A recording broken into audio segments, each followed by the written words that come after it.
Our scripture today comes from the book of Luke, chapter 24, verses 13 through 35 from the Voice. Picture this. That same day, 2 other disciples, not of the 11, are traveling the 7 miles from Jerusalem to Emmaus. As they walk along, they talk back and forth about all that has transpired during recent days. While they're talking, discussing, and conversing, Jesus catches up to them and begins walking with them. But for some reason, they don't recognize him. Jesus says, "You two seem deeply engrossed in conversation. What are you talking about as you walk along this road?" They stop walking and just stand there, looking sad. One of them, Cleopas is his name, speaks up. He says, "You must be the only visitor in Jerusalem who hasn't heard about what's been going on over the last few days." Jesus says, "What are you talking about?" The 2 disciples say, "It's all about the man named Jesus of Nazareth. He was a mighty prophet who did amazing miracles and preached powerful messages in the sight of God and everyone around. Our chief priests and authorities handed him over to be executed, crucified, in fact. We had been hoping that he was the one, the one who would liberate all Israel and bring God's promises. Anyway, on top of all this, just this morning, the 3rd day after the execution, some women in our group really shocked us. They went to the tomb early this morning, but they didn't see his body anywhere. Then they came back and told us that they did see something, a vision of heavenly messengers. And these messengers said that Jesus was alive. Some people in our group went to the tomb to check it out, and just as the woman had said, it was empty. But they didn't see Jesus. Jesus said, "Come on, men. Why are you being so foolish? Why are your hearts so sluggish when it comes to believing what the prophets have been saying all along? Didn't it have to be this way? Didn't the Anointed One have to experience these sufferings in order to come to his glory?" Then he begins with Moses and continues, prophet by prophet, explaining the meaning of the Hebrew scriptures, showing how they were talking about the very things that happened to Jesus. About this time, they are nearing their destination. Jesus just keeps walking ahead as if he has no plans to stop with them, but they convince him to join them. The 2 disciples say, "Please, be our guest. It's getting late, and soon it will be too dark to walk." So he accompanies them to their home. When they sit down at the table for dinner, he takes the bread in his hands. He gives thanks for it, and he breaks it and hands it to them. At that instant, 2 things happen simultaneously. Their eyes are suddenly opened so they recognize him, and he instantly vanishes, just disappears before their eyes. The 2 disciples say to each other, "Amazing! Weren't our hearts on fire within us while he was talking to us on the road? Didn't you feel it all coming clear as he explained the meaning of the Hebrew scriptures?" So they get up and immediately rush back to Jerusalem, all 7 miles, where they find the 11 gathered together, the 11 plus the number of others. Before Cleopas and his companion can tell their story, the others have their own story to tell. "The Lord has risen indeed. It's true. He appeared to Simon." Then the 2 men report their own experience, their conversation along the road, their moment of realization and recognition as he broke the bread. May God bless the reading, hearing, and living of these words. Amen. Thank you, Val. In this current series, this Hope in Times of Crisis, we're exploring some of the post-Easter appearances of Jesus. And we notice that the resurrection Jesus always appears at or with a table. Resurrection Jesus, that sounds like the version of a doll or an action figure, doesn't it? Like, you can imagine the whole line, can't you? Well, you got baby Jesus that comes with a manger, and you got like teaching Jesus that, I don't know, comes with a walking stick or something, and then resurrection Jesus. What would resurrection Jesus action figure come with? Like some sort of glow to add to his head, maybe, and some dazzling white clothes. And you know what else I think resurrection Jesus would come with? A table. Yes, a table. Come with a table. Because notice, resurrection Jesus doesn't ever appear at the cross, but over and over again at a table. So we're embodying table as our image for what God is up to in the world and what God is calling us to be up to in the world. We're exploring table as an image of hope.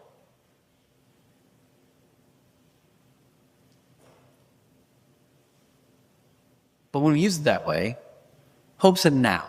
It's something like, Pastor Dave, you're asking us to engage in crisis. You're asking us to engage in a world in crisis, engage in a world full of pain. Is that with just hope?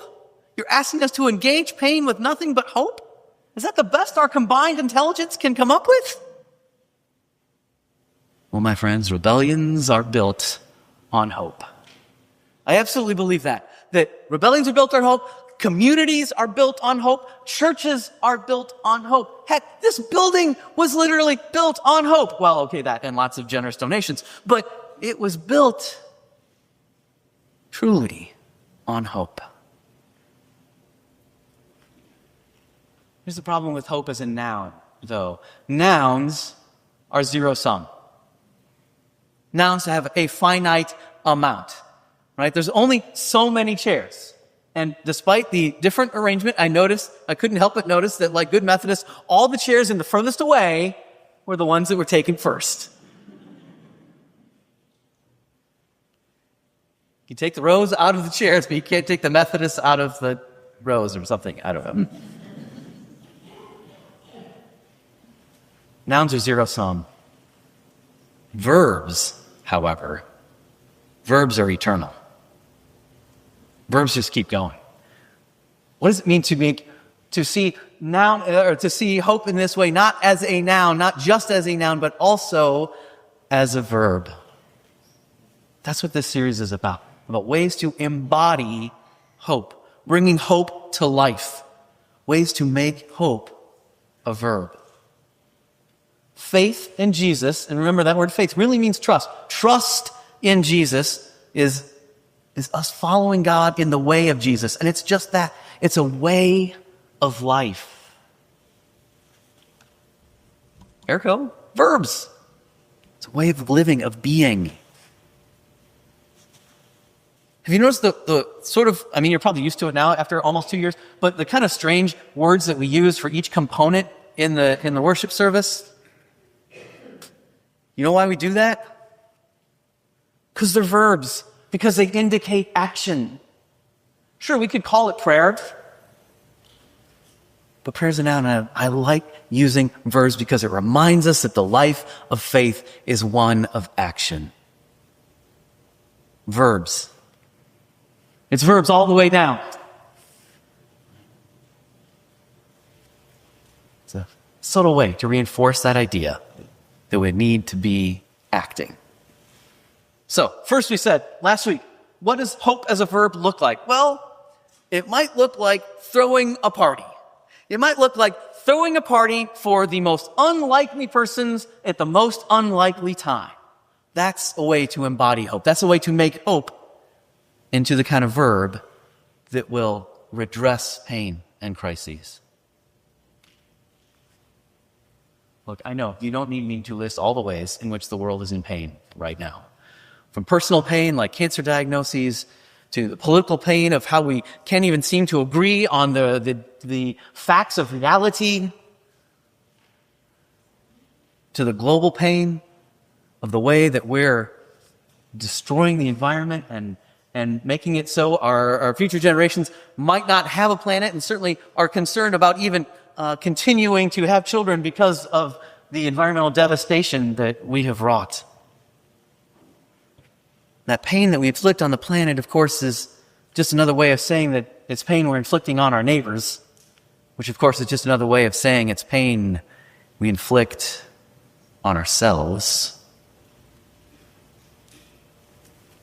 Or the one pain that each and every one of us experience at some point in our lives: grief and loss. What can hope say in the midst of all of that?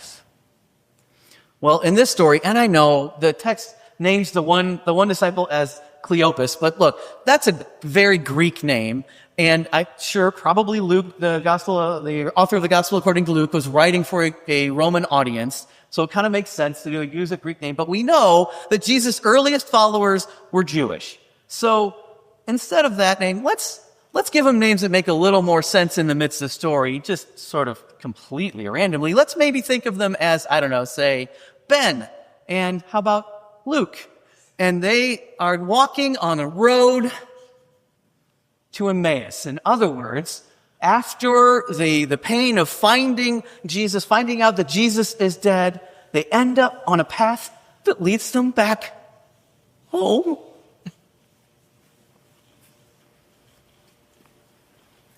The disciples were in pain over the excruciating death of Jesus. In the midst of that pain, Jesus sidles up to them. I've trotted. I don't know if I've ever sidled. I don't know how you do that right exactly, but I imagine that's how Jesus did it. He just sidles up to them and starts walking along and talking with them, right? He's their companion on this journey back home. And yet, somehow, they don't recognize him. How can that possibly be? Think of all the time they've spent with him. How do they not recognize it? Well, friends, we find this in every single post-resurrection appearance of Jesus, that in some ways, every time, disciples aren't really quite sure it's Jesus. We're going to hear more about that next week when we read one of my absolute favorite stories to read and to teach, John 21. It's absolutely delightfully weird, but very much the same idea that they're just not quite sure. They know it's Jesus, but they're not quite sure. Somehow, in this story, they don't recognize Jesus until finally they do. And it's in an act, and we're going to see this again, in an act that reminds them of who he is. Now, it's interesting to me that they said, didn't the text say it was something like 7 miles from where they were to Emmaus? They had all this time walking with him. That's several hours walking with him.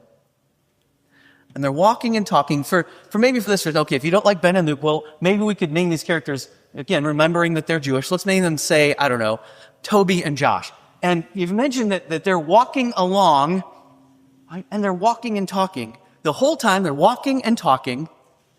And this should be an activity that they recognize, right? If you read throughout the Gospels, so much, basically all Jesus does is walk with people and talk with them. It happens so much. You might think the gospel stories were written and directed by Aaron Sorkin. There's so much walking and talking. And yet that's not the activity. That's not an action. That's not the verb that triggers the recognition. And it's not the teaching either. Right? Jesus, he taught them all along the way. We know constantly Jesus is teaching his disciples, and yet somehow that's not the action. That's not the verb that triggers their ability to recognize him. No, it wasn't. It wasn't until they got to where? A table. And Jesus took bread and broke it and handed it to them, shared it with them. Now, what does it look like when Jesus has, would it make any sense for Jesus in this moment if he breaks the bread and then to be like,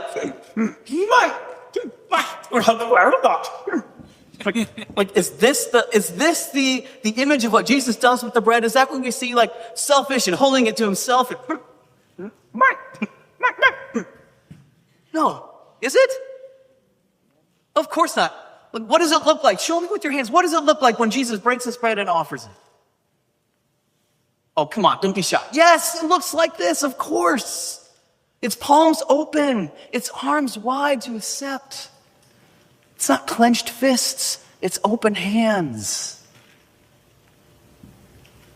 It's in the sharing, in the act of offering abundance to his friends that finally they recognize Jesus.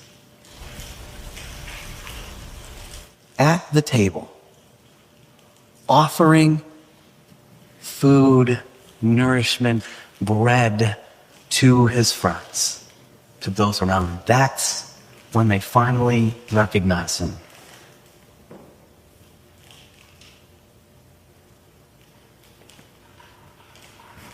It's a posture of giving, of sharing. Now, several of you who were here last week have asked me some version of, you heard about the story of the 3:30 a.m. birthday party. You said, okay, that's great, but what happened to the cake? What's the rest of the story? Why does she leave with the cake? Did she have a family at home? Did she ever come back and bring the cake back and share it? Like, what's the rest of that story? Found family, as far as I know, Tony never shared an epilogue for that story. It remains open-ended. And in that way, I dare say it is like our gospel stories. The rest is still unwritten. It's up to us to supply the ending. Scratch that. It's not up to us to supply an ending. We're adding a chapter. After 2,000 years, it seems like, it's unlikely that the story will resolve in our lifetime. And you've noticed that, every person that's tried to predict the year in which our whole story will end has been spectacularly wrong, yet somehow it hasn't kept them from continuing to predict the next time. Maybe we should stop doing that. At the very least, let's stop listening to those folks that are suggesting those dates, whether it was 88 or 95 or whatever it was, or 2012, whatever those dates are. Oh no, this is the day.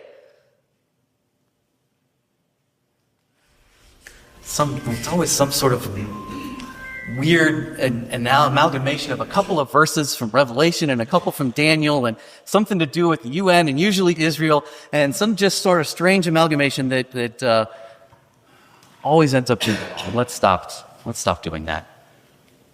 No, we're not writing an ending. We're part of a movement. As the Reverend Nadia Bolz-Weber wrote this week, the story of Jesus and his faltering friends is still unfolding around us. The story of how the God of Easter keeps reaching into graves which we dig for ourselves and loving us back to life. The story of love will always conquer hate and death. The story that says death has no sting and forgiveness is more powerful than violence. And that despite all the awfulness all around us, all that thing, the story says always, always, always is it worth it to love God and love people. My friends, this is more than a story that you intellectually assent to, more than a story even that you just believe in or trust. No, it's a story we belong to. The sacred story to which you belong. And belonging is what folks are looking for. Studies by Harvard and Baylor universities affirm what so many of us already intuit, that people flourish. That is, they live happier and healthier and better lives if they have strong social connections. People are longing for a place to belong. Author who recently wrote a book called Believe said, I've heard from people across America and around the world, including Brazil and New Zealand and Saudi Arabia, and in the messages, a clear trend emerged. People crave meaningful connection. People need and want and are seeking belonging. I believe that's what this community can offer folks. That's why we're at table. Isn't that the very best way to include someone? When you come over to your house, what do? Sit at the table and have a cup of coffee. Sit at the table and have some cookies. Sit at the table with me and have some tea. Or just some refreshing water. The idea of belonging begins with a table. Now look, we can argue all we want about the language around communion. And boy, do we love to do that. Right? We can make up words like consubstantiation and transubstantiation and, well, all words are made up. But we can argue about what they mean and what that relationship between the bread and the wine and Jesus is. Is it real presence? Is it a memorial meal? Like most of the times of these kind of arguments, they keep us from focusing on what's truly important, the real meaning of it. It's easier to argue about the wording around it than it is to engage with the meaning that says all are welcome at this table, that Jesus reaches out with open hands, offering the bread of life to everyone. We can embody the essence of Jesus and this story through the act of sharing our food, sharing our lives, sharing ourselves with one another, and especially with those who are in pain. I really believe that what we can offer our community, perhaps more and better than anything else, is belonging. Found family. Verbs. Hope is in the verbs that we embody and offer. And I believe it begins with sharing a meal together. The rest is still unwritten. So let's write it together. Amen? May it be so.